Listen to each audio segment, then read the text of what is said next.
Mr. President, I would never, I would only get out of this or not get into it at the time, because I wasn't in the primary at the time, if I felt it was the right thing to do for Pennsylvania work families and not for an offer.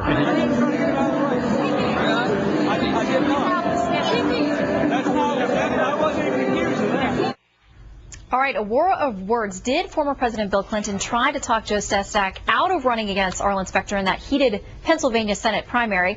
Let's bring in our panel to talk about it. KT McFarland, Fox News national security analyst, A.B. Stoddard, associate editor of The Hill and syndicated columnist. Charles Krauthammer, welcome to you all.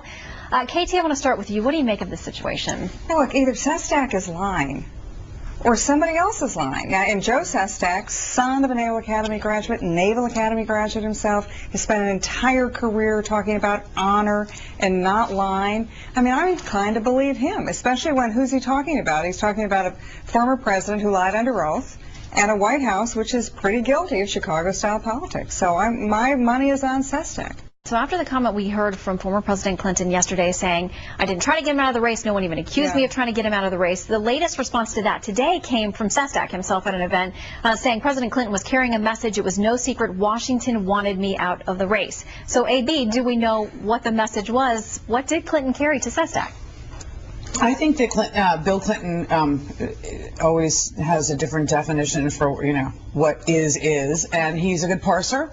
So what happened was he carried on a message and an offer, an earnest offer from the White House team. He has been very good ever since his wife became Secretary of State at staying on the team. He's been very disciplined. He carried an offer.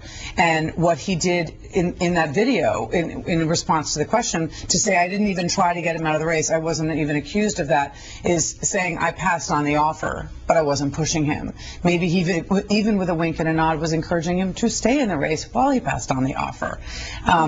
It's a way of double speaking, but it's also a way, politically, let's just admit it, of making this story last longer and embarrassing the White House and making them answer these questions all over again. Well, Charles, I mean, a lot of people, I'm sure, had hoped the story would go away by now, but it just keeps having new life. And with the comments from the former president yesterday, it doesn't look like it's going away.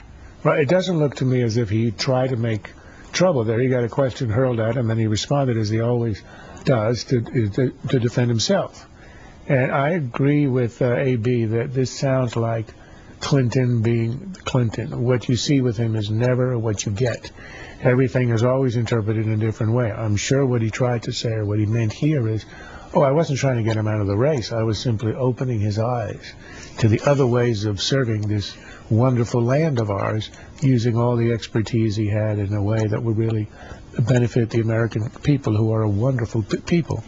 This is how he would interpret it. I was simply opening other opportunities.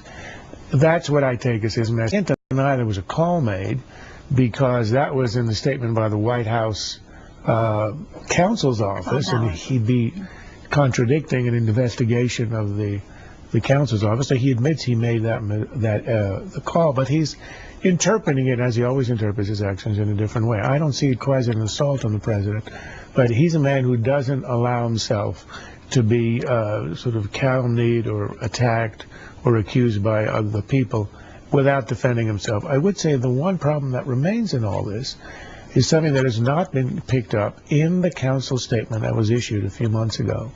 It said that the call from the president was one event, but it says there were several attempts to reach out to Sestak in June and July and look at other things he might do.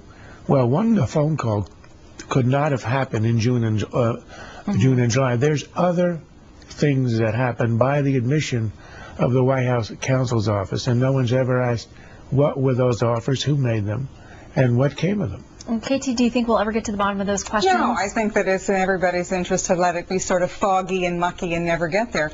But the other thing to remember is the relationship Clinton has with Sestak. Sestak worked for Clinton on the National Security Council. Sestak was a 3-star admiral. Clinton would have pinned those stars on his shoulders. So if there's anybody that Sestak is going to be loyal to and try not to say anything bad about, it's probably President Clinton. And A.B., you mentioned the fact that President Clinton has stayed sort of on the team. He has stayed in lockstep with the White House and been a good sport over the last 18 months. But do you sense some growing friction? I mean, we know that he and the current president have endorsed different people in some of the primary races. Do you see some split going on there? Well, we know that he had been backing his former. The Sestak worked for him in his administration, and Sestak was a champion campaigner for Hillary Clinton during the primary, and the Clintons are very loyal to her, and they were, of course, going to back him.